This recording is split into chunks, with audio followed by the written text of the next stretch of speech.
جب رب راضی ہونے لگتا ہے تو بندے کو اپنے عیبوں کا پتہ لگنا شروع ہو جاتا ہے، اور یہی اس کی رحمت کی پہلی نشانی ہے۔ جو چغل خور کی بات پر اعتبار کرتا ہے وہ اپنے دوست کو اپنے ہاتھوں سے گوا دیتا ہے۔ انسان مایوس اور پریشان تب ہوتا ہے جب وہ اپنے اللہ کو راضی کرنے کی بجائے لوگوں کو راضی کرنے میں لگ جاتا ہے۔ تمہارے والدین تمہیں بچپن میں شہزادوں کی طرح پالتے ہیں، لہٰذا تمہارا فرض بنتا ہے کہ ان کے بڑھاپے میں ان کو بادشاہوں کی طرح رکھو۔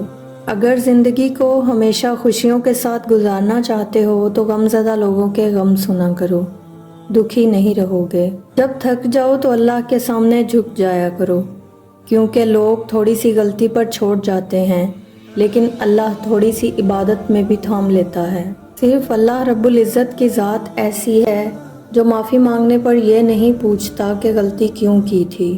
صبر کی دو صورتیں ہیں، جو ناپسند ہو اسے برداشت کرنا اور جو پسند ہو اس کا انتظار کرنا۔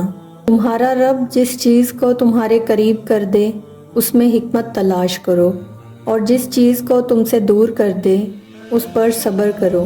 باپ کے بعد شوہر اللہ کی جانب سے عورت کے لیے چنا گیا مضبوط ترین سہارا ہے۔ اللہ سے اپنا رشتہ اتنا مضبوط کرو کہ تمہیں کسی کے سہارے کی طلب ختم ہو جائے۔ جو والد کی قدر کرتا ہے وہ کبھی غریب نہیں ہوتا، اور جو ماں کی قدر کرتا ہے وہ کبھی بد نصیب نہیں ہوتا۔